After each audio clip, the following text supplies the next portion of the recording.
Hello बच्चों, कैसे हैं आप लोग। आप लोगों को क्या पता है हमारे देश का क्या नाम है। ये तो हर बच्चा जानता होगा, हमारे देश का नाम भारत है। तो बता सकते हैं आप लोग भारत में कौन कौन से राष्ट्रीय त्योहार मनाए जाते हैं। ये भी आप लोग जानते होंगे, 26 जनवरी हो गया, 15 अगस्त, ये सारे जो राष्ट्रीय त्योहार है हमारे विद्यालय में मनाए जाते हैं। आप लोग जानते हैं 26 जनवरी क्यों मनाया जाता है। 26 जनवरी को हमारा संविधान लागू हुआ था। तो ये संविधान है क्या, जैसा कि आप लोग स्क्रीन पे देख रहे होंगे संविधान, जो कि कक्षा 8 का टॉपिक है। इससे पूर्व भी आप लोगों ने कक्षा 6 में या 7 में आप लोगों ने संविधान के विषय में अध्ययन किया होगा, और 8 में आप लोग इसके विषय में और अच्छे से जानेंगे। और साथ ही आने वाली कक्षा में जब आप कक्षा 9 में जाएंगे तो इसके विषय में विस्तार पूर्वक अध्ययन करेंगे। तो आज हम लोग संविधान के विषय में जानने का प्रयास करेंगे कि आखिर संविधान है क्या, संविधान की आवश्यकता हमें क्यों पड़ी, और साथ ही साथ उसके मुख्य उद्देश्य एवं विशेषताएं क्या क्या है। तो चलिए स्टार्ट करते हैं आज की वीडियो। संविधान संविधान को जब हम लोग तोड़ते हैं तो ये दो शब्दों से मिलकर टूटता है, सम जोड़ विधान। सम का अर्थ होता है समान और विधान का अर्थ होता है नियम। तो सभी के लिए समान नियम की बात करता है। आखिर ये नियम है क्या।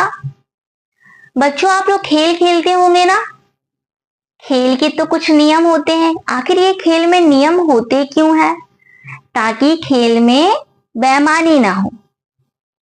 उसी प्रकार आप लोग विद्यालय आते हैं तो विद्यालय का भी टाइम टेबल होगा, एक नियम होगा, अनुशासन होगा। क्यों, ताकि आप अच्छे ढंग से विद्यालय में आए और अच्छे से पढ़ाई कर सकें।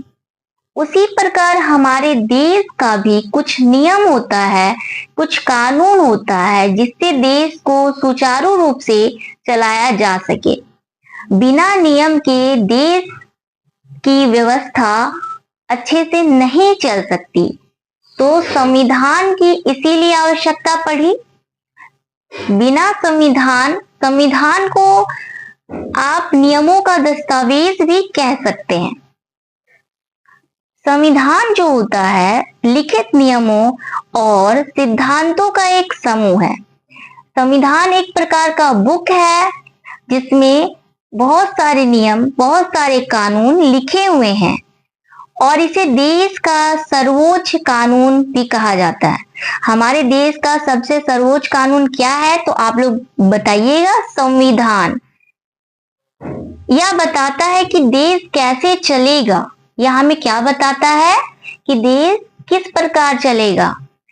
अगर देश में या फिर मान लीजिए कि आपके खेल में नियम नहीं हो तो कोई भी तो बेईमानी कर लेगा ना। खेल में बेईमानी करेगा, फिर एक ही व्यक्ति बार बार उस खेल को खेलेगा तो सारे बच्चे तो खेलने का मौका ही नहीं मिलेगा। उसी प्रकार अगर देश में नियम ना हो तो कोई व्यक्ति एक व्यक्ति जब शासन करने लगता है तो बार बार फिर वही शासन करता है, फिर से भ्रष्टाचार भी बढ़ जाएगा। फिर आप लोगों ने देखा होगा कि पहले जो राजा लोग का शासन होता था तो एक व्यक्ति, उसका बेटा और उसके फिर खानदान वाले ही राज्य करते थे। आम व्यक्तियों को तो कोई अधिकार प्राप्त नहीं था। और पहले के जमाने में लोगों के साथ बहुत सारे अत्याचार होते थे। आप लोग जानते होंगे कि जो निम्न जाति के थे उनके साथ कितना ही अमान्य व्यवहार किया जाता था, छुआछूत। औरतों को भी बहुत सारे अधिकार नहीं मिले हुए थे, ना तो उन्हें वोट देने की स्वतंत्रता थी, ना तो वे अच्छे से अपनी बातों को कह पाते थे। आप लोगों ने सामाजिक समस्या वगैरह भी पढ़ा होगा कक्षा 7 में। उसमें भी आप लोगों ने देखा कि महिलाओं की उम्र कितनी छोटी सी उम्र में शादी कर दी जाती थी। उसके अलावा भी आप लोगों ने देखा कि 6 से 14 वर्ष के बच्चों को पढ़ने की कोई आजादी नहीं थी। बाद में जब संविधान लाया गया तो उसमें फिर 6 से 14 वर्ष के सभी बच्चों को पढ़ाई करने की स्वतंत्रता मिली, और इसे मौलिक कर्तव्य भी बनाया गया है। इसे हम आगे पढ़ेंगे। संविधान की आवश्यकता आखिर है क्यों। देश को सही दिशा में चलाने के लिए नियम जरूरी होते हैं। अभी मैंने बताया कि जिस प्रकार खेल को सही से चलाने के लिए, खेलने के लिए नियम होते हैं और विद्यालय को भी सही से चलाने के लिए नियम होते हैं, उसी प्रकार देश को सही से चलाने के लिए क्या की जरूरत होती है? नियम की। दूसरी बात है, लोगों के अधिकारों की रक्षा करता है। लोगों के अधिकार होते हैं उसकी रक्षा करता है। अभी आप बच्चे हैं, आपको स्कूल आने का जो अधिकार मिला है, अगर संविधान नहीं होता तो अधिकार ये नहीं मिलता। फिर बहुत सारे लोग आपके साथ शोषण करते हैं, आपको छोटे छोटे कारखाने में काम में लगा देते हैं, या फिर आपको पढ़ाई करने का, आपको घर से बाहर निकलने का भी मौका नहीं मिलता। तो संविधान की वजह से ही आपको अधिकार मिला हुआ है सभी नागरिकों को बराबरी देने के लिए। संविधान क्या करता है? सभी नागरिकों को बराबरी देता है। सभी नागरिकों को बराबरी देने के लिए संविधान में क्या होता है? सभी नागरिकों को बराबर समझा जाता है। और संविधान के भाग 3 में ही मौलिक अधिकार का वर्णन है। और मौलिक अधिकार में क्या है? समानता का अधिकार है, सभी को समान माना जाता है, सभी को स्वतंत्रता दी जाती है। तो अधिकारों, सभी को बराबरी का अधिकार संविधान ही देता है। इसीलिए संविधान की आवश्यकता हमें पड़ी, ताकि देश सही से चलाया जा सके। संविधान के मुख्य उद्देश्य। आखिर संविधान को लाने का मुख्य उद्देश्य क्या था? तो देश की एकता को बनाए रखना और अखंडता बनाए रखना। मान लीजिए अगर संविधान नहीं होता तो कोई एक व्यक्ति, जैसे राजा शासन कर रहे थे, आप लोगों को पता होगा, तो राजा करता, फिर राजा के बाद राजा का बेटा करता। उससे क्या होता कि राज व्यवस्था बनी रहती और लोगों की बातों को भी नहीं सुना जाता। राजा लोग तो बहुत सारे निरंकुश भी तो थे जो अत्याचार करते थे जनता पे। सारे राजा तो एक समान होते नहीं है। अब देश में जब संविधान लाया गया तो सारे नागरिकों को बराबरी का अधिकार दिया गया। तो इससे क्या हुआ? देश की एकता को मजबूती मिली और अखंडता भी को बनाए रखना। आप लोगों ने प्रस्तावना हर दिन पढ़ते होंगे, एकता और अखंडता बनाए रखने के लिए, देश को मजबूती प्रदान करने के लिए बहुत जरूरी होती है संविधान। सभी नागरिकों को समानता, स्वतंत्रता और न्याय देना। जितने भी नागरिक है सभी को समानता का अधिकार है, स्वतंत्रता का अधिकार है और सभी को न्याय दिया जाता है। इसी का उद्देश्य है संविधान का कि सभी नागरिकों को समानता का अधिकार मिले, सभी नागरिकों को स्वतंत्रता का अधिकार मिले, साथ ही सभी को समान रूप से न्याय दे। लोकतंत्र को मजबूत बनाना। संविधान के द्वारा हमारा जो लोकतंत्र है उसे मजबूत बनाया जाता है। लोगों का शासन है ना लोकतंत्र, तो लोकतंत्र को मजबूत बनाने के लिए किसकी आवश्यकता होती है? संविधान की। संविधान सभा। संविधान सभा क्या किया था? संविधान बनाने के लिए 1946 ईस्वी में संविधान सभा बनाई गई। इसके अध्यक्ष कौन थे? तो डॉक्टर राजेंद्र प्रसाद। डॉक्टर भीमराव अंबेडकर जी संविधान सभा के मसौदा समिति के अध्यक्ष थे। और कहा जाता है संविधान सभा के निर्माता कौन है? तो डॉक्टर भीमराव अंबेडकर जी। संविधान के अस्थायी अध्यक्ष के रूप में डॉक्टर राजेंद्र प्रसाद थे और अस्थायी अध्यक्ष के रूप में डॉक्टर सच्चिदानंद सिन्हा थे। ठीक है, इसे भी आप लोग नोट कर लीजिए। संविधान कब लागू हुआ था? 26 जनवरी 1950 ईस्वी को लागू हुआ और इसी के उपलक्ष्य में हम लोग क्या मनाते हैं? गणतंत्र दिवस।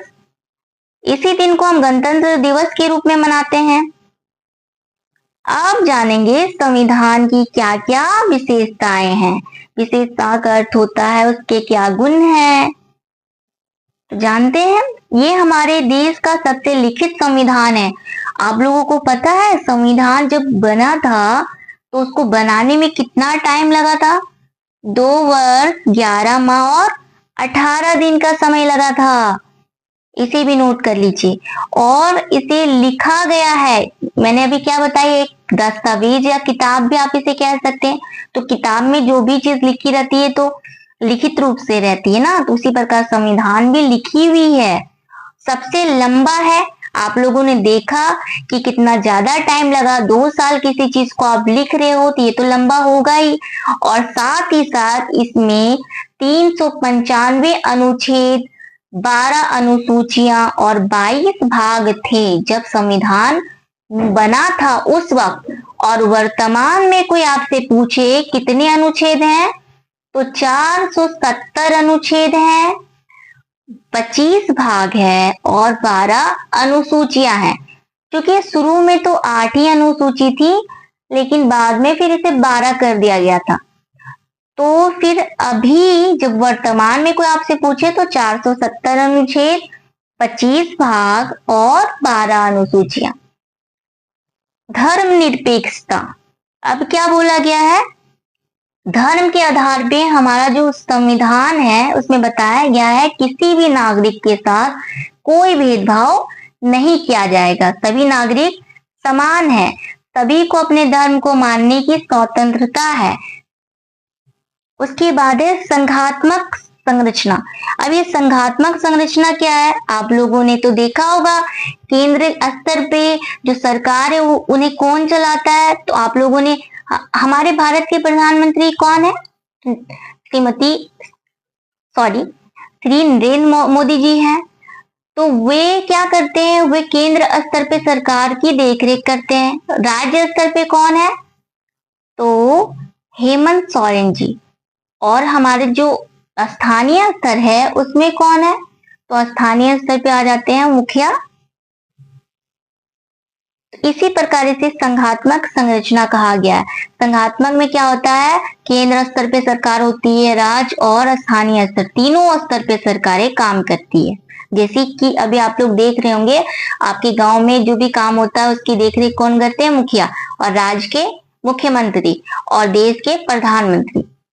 अब मौलिक अधिकार और कर्तव्य, जैसा कि मैंने बताया कि मौलिक अधिकार जो कि बहुत जरूरी है, मौलिक अधिकार भारतीय संविधान के भाग 3 में इसका वर्णन किया गया है और बताया गया है आर्टिकल 12 से लेके आर्टिकल 35 तक कि मौलिक अधिकार है क्या क्या नहीं है। तो इसके विषय में हम लोग विस्तार पूर्वक पढ़ेंगे कि मौलिक अधिकार के बिना किसी भी इंसान के जीवन को नरक की तरह समझा जाता है, क्योंकि वो बिना मौलिक अधिकार के नागरिकों को कोई अधिकार प्राप्त नहीं होंगे। मौलिक ही अधिकार थे ना, जिसमें 7 प्रकार के थे पहले, उसके बाद में 6 प्रकार का कर दिया गया था। अब मौलिक कर्तव्य, कर्तव्य के बारे में भी हम लोग विस्तार पूर्वक अध्ययन करेंगे। कर्तव्य है क्या, एक नागरिक होने के नाते आपके क्या कर्तव्य होते हैं। आप देश के नागरिक होने के नाते आपको देश की रक्षा करनी चाहिए, फिर उसकी राष्ट्र चिन्हों की को सम्मान देना चाहिए। और माता पिता के लिए ये बात बताया गया है कि 6 से 14 वर्ष के बच्चों को निःशुल्क और अनिवार्य शिक्षा जब सरकार की तरफ से दी जा रही है तो आपको स्कूल भेजना होगा। ये आपके लिए मौलिक कर्तव्य बनाया गया। तो मौलिक अधिकार और मौलिक कर्तव्य को हम लोग अगली वीडियो में अच्छे से पढ़ेंगे, एकदम विस्तार पूर्वक तरीके से। अभी हम लोग जानते हैं मौलिक अधिकार है क्या। तो आप लोगों को अभी मैंने बताया समानता का अधिकार जो कि आर्टिकल 14 से 18 तक है। स्वतंत्रता का अधिकार, सभी नागरिकों को स्वतंत्रता दी गई है, बोलने की स्वतंत्रता, कहीं से भी आने जाने की, उन्हें जीवन जीने की स्वतंत्रता दी गई है। ये आर्टिकल 19 से लेके 22 तक है। फिर शोषण के विरुद्ध अधिकार दिया गया है। शोषण के विरुद्ध में क्या होता था, पहले बच्चों के साथ छोटे छोटे बच्चों को कारखानों में काम में लगाया दिया जाता था, बंधुआ मजदूरी करवाई जाती थी, तो उसके विरुद्ध अधिकार बनाए गए। तो उसी को कहा जाता है शोषण के विरुद्ध अधिकार, जो कि आर्टिकल 23-24 में इसका वर्णन है। फिर है धार्मिक स्वतंत्रता का अधिकार। धर्म के आधार पे सभी लोग अपने धर्म का पालन कर सकते हैं, उसका आचरण कर सकते हैं, तो सभी को धार्मिक स्वतंत्रता दी गई है। संस्कृति और शिक्षा संबंधी अधिकार, जो संस्कृति है हमारी और शिक्षा, जैसे कि अल्पसंख्यकों की संस्कृति अलग होती है, हमारी अलग है, तो वो लोग अपनी संस्कृति का सम्मान कर सकते हैं, अपनी संस्कृति को बनाए रख सकते हैं। उसके लिए वो लोग अपनी भाषा में शिक्षा प्राप्त कर सकते हैं और साथ ही साथ अपने शिक्षण संस्थान को खोल भी सकते हैं। अल्पसंख्यकों की ये छूट दी गई है। संवैधानिक उपचारों का अधिकार, इसे भारतीय संविधान की अंतरात्मा भी कहा जाता है। संवैधानिक उपचारों का अधिकार जो है आर्टिकल 32 में है। इसके तहत अगर आपके मौलिक अधिकारों के साथ कोई उल्लंघन होता है तो आप सुप्रीम कोर्ट या हाई कोर्ट में याचिका दायर करवा सकते हैं। तो इन सारे अधिकारों को हम और अच्छे से पढ़ेंगे मौलिक अधिकार में। उम्मीद करती हूँ आज का वीडियो तो आपको पसंद आया होगा। अगर कहीं समझ नहीं आ रहा है तो आप कमेंट कर सकते हैं, हम उसे फिर से विस्तार पूर्वक बताएंगे। अब इसका लास्ट में जो कंक्लूजन निकला, जो निष्कर्ष निकला, आखिर है क्या? तो संविधान देश की आत्मा है। यह हमारे अधिकारों की रक्षा करता है। सभी नागरिकों को इसका सम्मान करना चाहिए। आज के लिए बस इतना ही। धन्यवाद। नेक्स्ट टॉपिक रहेगा आपका संघवाद।